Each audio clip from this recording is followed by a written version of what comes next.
So yun guys, time naman na para atin itong i-unbox itong product na ito, ano? So excited na ako. Wow, 1 week lang talaga niya. Ayun o. Ito na yung itsura niya pag nakakabit mo sa helmet. Oh, stick rin o. Ang liit lang. Gamit na natin itong ating pinakabagong camera. So, regular po. 100 lang. Naku, halos punong-puno. Mukhang maraming tao nga.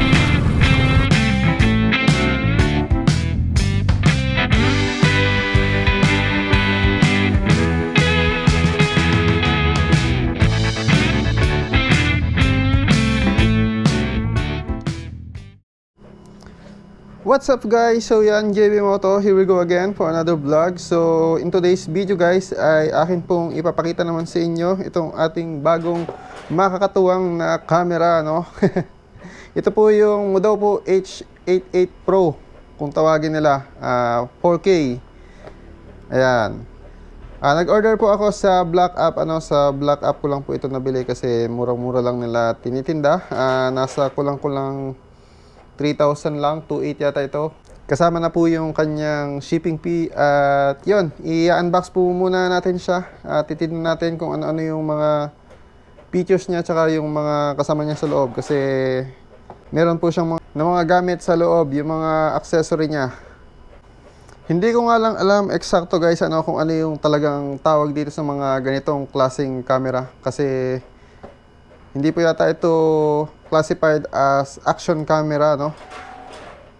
Sa pagkaalam ko lang, base sa mga napapanood ko, ay ang tawag nila dito ay parang body cam or thumb camera. Ito po kasi yung mga maliliit na camera. Kung familiar kayo doon sa Insta360 Go 3S, yun po, yung pinakamaliit na camera ng Insta360 ay kamukhang-kamukha niya po yun. So, yun po yung mga kagaya niyang camera. Binili ko pala siya guys para meron tayong secondary camera, maliban dun sa ating GoPro. Para hindi na rin natin laging tinatanggal yung GoPro dun sa helmet. Napakabusisi po kasing tatanggalin ng GoPro dun sa helmet, tapos pagkakabit din, ganun din, napakabusisi rin. Kaya ako po ay medyo napapaguran, kaya napag-isip-isipan ko na bumili na lang ng ganitong camera as a secondary camera. Hindi naman siya ganun kamahal, medyo mura lang siya. Sa Black App ko nga pala to guys nabili, At ito na guys yung pinaka-kahon niya, Tignan nyo, pagmasdan natin yung kahon niya. Ayan. Sports camera, 4K Wi-Fi. Ayan. So, basahin natin kung ano yung mga specs niya, kasi nakalagay naman dito sa box niya. So, nakalagay dito, siya ay supported niya ang video resolution na 4K. Oh, wow. Para sa price point niya, medyo na yun, medyo parang sulit na yun, na meron siyang 4K na resolution. At yung frame rate naman niya 30 FPS lang. So, walang 60, walang 120, 30 FPS lang po ang aasahan natin dito. So, sa photo resolution naman niya ay 3840 by 2160. So, dito naman sa gilid ay ganun din nakalagay, 4K Ultra HD recording, Wi-Fi connection, magnetic attraction, recording while charging. Oh, magandang features yun guys, kasi once na malobat siya, ay pwede mo siyang i-charge habang nagre-recording. Saka nakalagay dito, loop recording support 256 gig. So, supported niya yung 256 na SD card kung meron kayong 256. So, sa akin kasi, ang meron lang ako is 120, kaya goods to goods na yan, magagamit na rin natin dito. Saka, waterproof din siya. 30 meters. Siguro pag, suot niya yung case niya, Saka, meron siyang angle lens na 120 degrees. Not bad, Maganda na rin yung niya, yung specs niya. Guys, lumipat lang tayo ng ng place kasi may mga dumating na tao dun sa office. Nasa office po kasi ako. Ayan, andito na. So, bago natin i-unbox yung product guys, disclaimer lang hindi po ako tech reviewer. Gusto ko lang pong pahapyawan dito sa ating channel para doon sa mga viewers natin at sa mga subscribers ay baka meron po sa kanila na may interest sa ganitong klaseng camera ay yun, magkaroon kayo ng idea sa pamamagitan ng channel ko na JB Moto.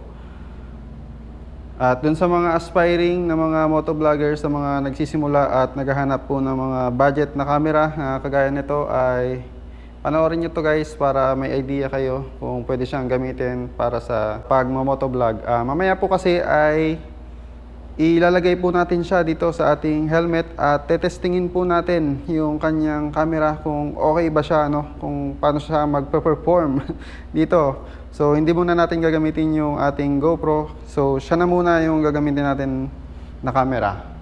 So mamaya ay pupunta tayo sa Daet. Ito yung ikakabit ko dito. Siya yung gagamitin kong main camera muna pansamantala. Para makita nyo, magkaroon kayo ng idea kung gaano siya kaganda gamitin. So yun guys, time naman na para atin pong i-unbox itong product na ito. So excited na ako. So na-unbox ko naman na siya nung time na dumating siya. Kasi para ma-check ko kung may sira ba siya, para kung sakaling ipapalit natin ay madali po nating mai-return. Ayan. So, i-unbox ko ulit siya para mapakita ko sa inyo. So, tara, umpisa na natin guys. Yun Alam nyo kasi guys sa mga pag umorder kayo sa Shopee or sa TikTok kailangan i-unbox ka agad yung product para makita agad kung may sira ba para mai-return kung sakali man na pwede pang i-return. Meron siyang ito. So dito nandito yung kanyang user's manual. Ayan. Tapos meron siyang kasamang ganito, yung magnet na necklace para pwede mo siyang mailagay sa inyong chest. So ito yung gagamitin nyo para doon. Kasama na siya sa package. Tapos meron siyang cable na USB. Oh, social Naka USB rin pala to. So talagang siya, updated na updated. Tapos nandito na yung mismong camera guys. Wow, ang liit lang talaga niya. Ayan halos parang thumb lang talaga siya. Hawig na hawig siya guys nung Insta360 na S3. Go 3S pala. Ganda. Ang liit lang niya. Pwede siyang pang dashcam or spycam. At meron din siya nito. Ano ba to? Siguro saksakan ng ng SD card para sa mga laptop kung sakali man na gusto mong i-transfer yung video sa laptop, ito yata yung gagamitin mo. Ilalagay mo dito yung SD card. Kasi parang salpakan siya ng SD card So dito naman sa kabilang kahon niya ay tignan natin kung ano yung mga laman. I think yung mga inclusions niya nandito. Meron siya ditong ganito. Clip, parang pang clip to. Ayan So ilalagay mo siya dito. Yun, tapos pwede mo nang ilagay sa damit mo. Pwede mo na siyang iipit-ipit kung saan-saan. So yun siya. Kasama na siya sa Uy, di ko matanggal. Ayun. May lock pala siya. So another inclusions ay ito. Meron siyang ganito guys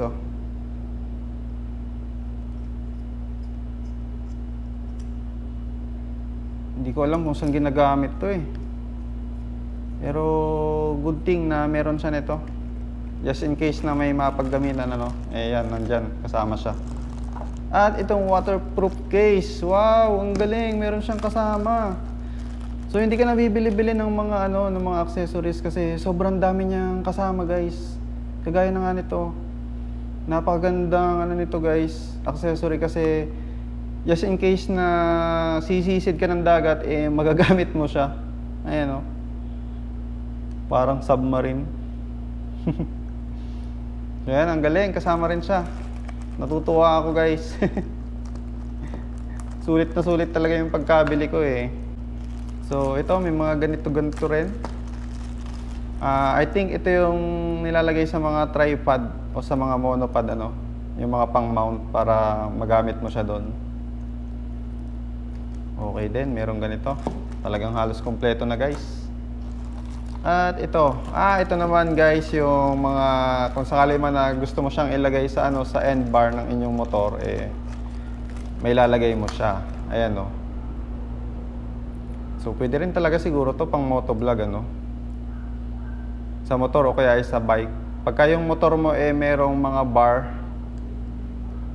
yung manibela niya, ito yung gagamitin mo. Ayan, ihigpitan mo lang yan, so magkakapit na yan sa bar ng inyong motorsiklo. At ito naman, adhesive. Meron din siyang kasamang adhesive guys. Ayan o, dalawa. So ito naman kung saan mo siya gustong idikit. Ayan, naididikit to guys. Tatanggalin mo lang to, then pwede mo siyang idikit sa helmet or kung saan nyo trip na part ng motor siya ikabit, ay ayan, may ilalagay nyo. At dalawa pa siya. May extra pa. Ang galing. At ano pa bang meron dito? Ito. May ganito rin siya. Ano ba to? Ganun din. Mounting din. Kaso pa iba yung ano niya. Meron siya ditong ano, butas na pwede mo siyang i-mount rin kung saan. Na ganito rin yung ano, adapter niya. And the last but not the least ay itong kanyang case din.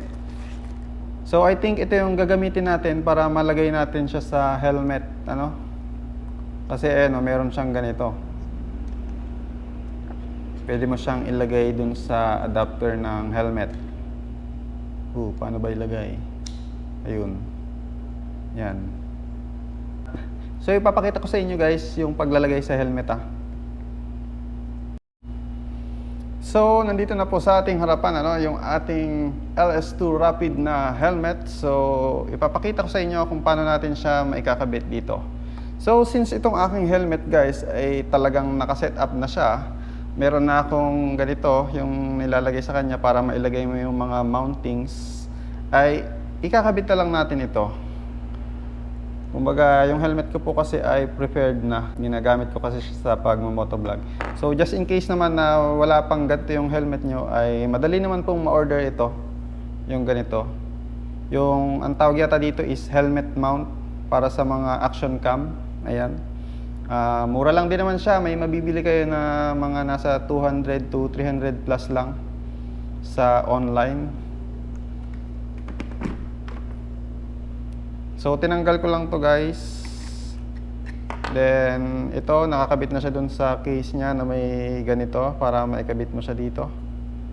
So, kabit na natin. Tignan natin yung magiging itsura niya, no? Sana makabit. Yun. Pumasok. Okay naman siya guys. Naikabit ko naman siya successfully. So, I think hindi naman siya malalaglag dyan, no? Matibay siya.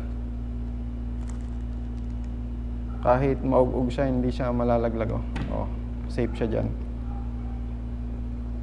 So, mamaya testingan rin natin kung gaano kalakas yung audio niya, no? Kasi, alam nyo, ito, obviously, wala siyang mic, ano? Hindi kagaya pag yung GoPro yung gamit natin. Meron tayong gamit na mic. So, yung built-in mic niya ay masusubukan rin mamaya kung pwede ba, kung malakas siya. Kaya antabay lang kayo, guys. So, yan na. Ito na yung itsura niya pag nakakabit siya sa helmet. Astig rin, no? Ang liit-liit lang. Small but terrible. Hindi kagaya nung GoPro natin, ano? Sobrang laki kasi nung GoPro natin. Nakaganyan dyan, no? Kaya pag nag-vlog tayo, minsan nahihiya rin ako. Kasi halatang halata na may camera tayo sa helmet.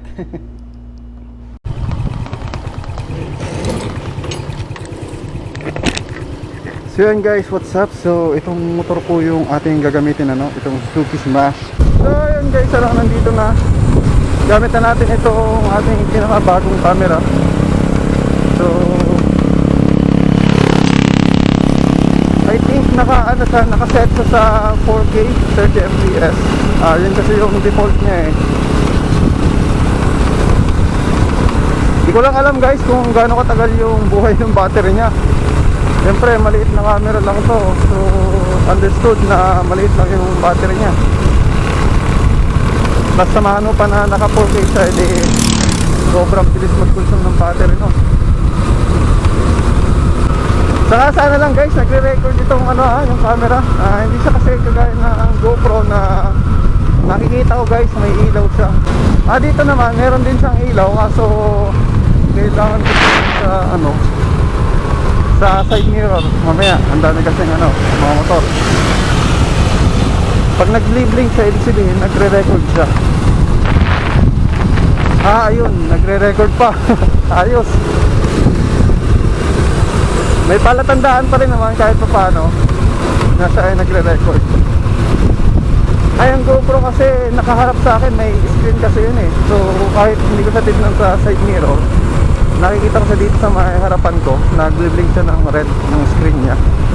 Kaya madali ko lang manonotice kung nagre-record siya o hindi. Nga lang guys, hindi siya pwedeng patay-patayin ata, Hindi siya madaling patayin kasi yung pindutan niya nasa harapan eh. Hindi kumaka pa masyado.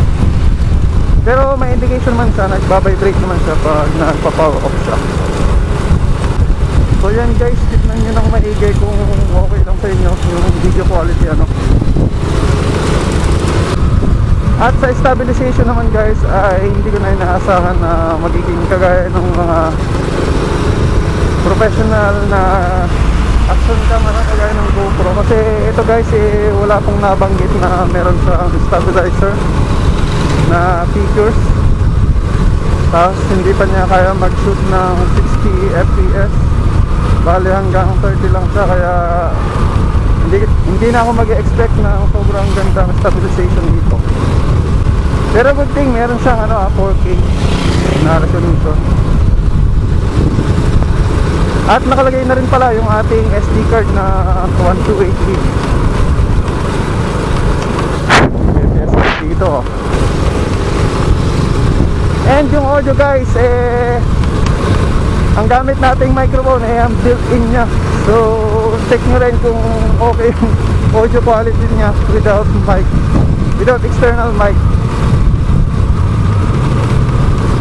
Kasi malamang sa malamang guys, hindi nyo na ito pwedeng lagyan ng external mic kasi wala siyang mga saksakan. So obligado talaga na yung built-in camera niya ang gagamitin pag sa audio. At yun guys, subukan ko po muna ang patayin kasi ako po ay nag-aalangan sa battery baka kasi malobat agad para may magamit pa tayong pang video mamaya. Check. Ayan, nagre-record pa naman. So guys, nandito na tayo sa may kalsada papunta pong Daet. Tayo po kasi ay pupunta guys ng Daet kasi meron tayong sadya doon. Bibili tayo ng charger ng laptop. Nasira po kasi yung laptop na ginagamit ko sa office, kaya hindi naman yung laptop yung nasira. Yung charger po, kaya maghanap tayo. Siguro punta tayo ng SM, doon tayo maghanap ng charger. Wala na po tayong karga. Regular po, 100 lang.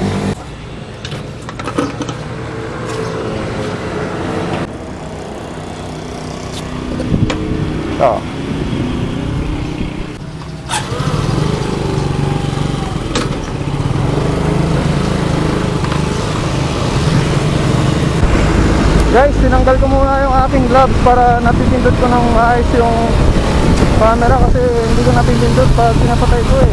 Kasi guys, hindi ko napipindot ng maayos pag nakasuot yung gloves para mapatay-patay natin at mas mabuksan pag kinakailangan buksan. Kasi guys, kung continuous natin yung video ito baka po malubat ka agad. Kasi ito po ay nakaset sa 4K. Alam niyo naman ang 4K na resolution ng camera ay napakabilis po niya mag-consume ng battery.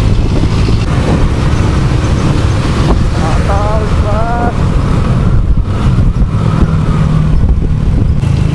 May checkpoint yata.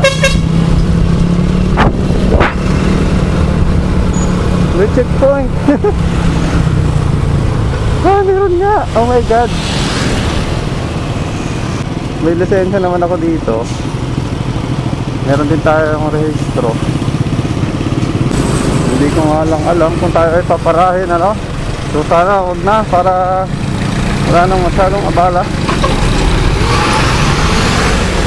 Ayun, buti naman, hindi tayo napara. So let's go, let's go. Buti mabait si madam na pulis.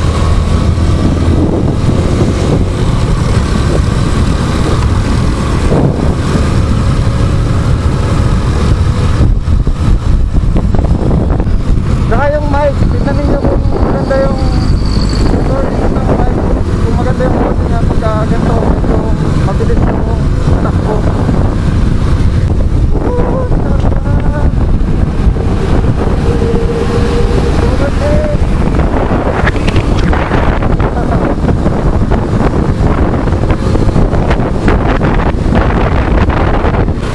So yun guys, nandito na tayo sa may SM Daet.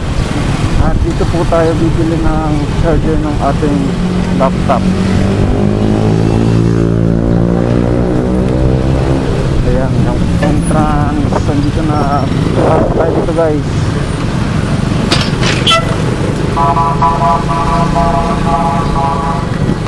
Mukhang maraming tao sa SM ngayon ah.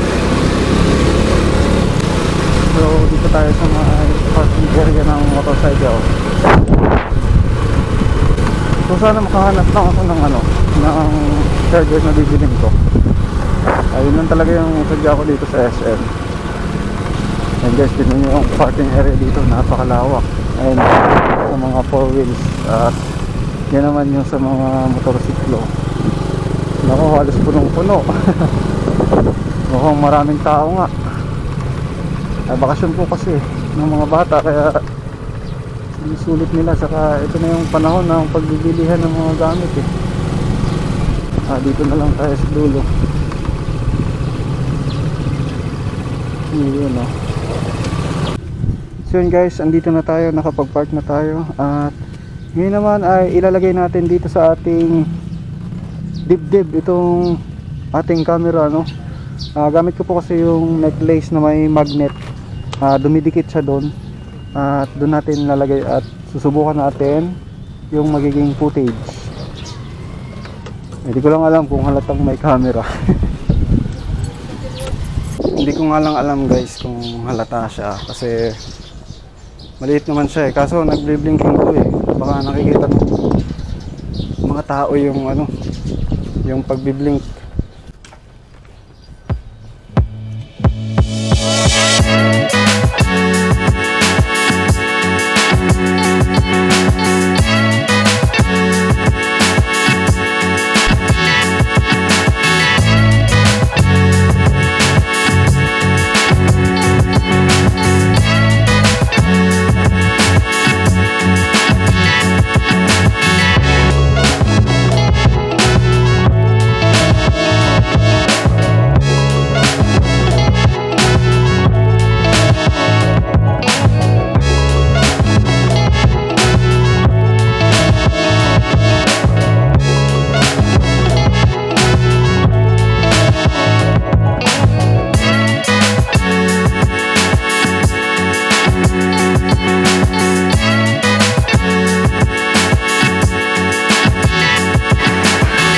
May available kayo mga charger ng laptop o na AC?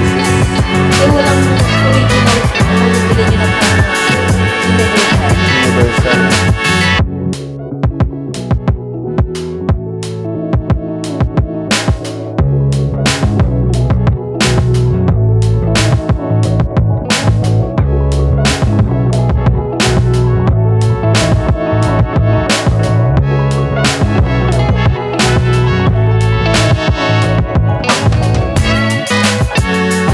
Guys, success tayo nakabili. Ito na oh.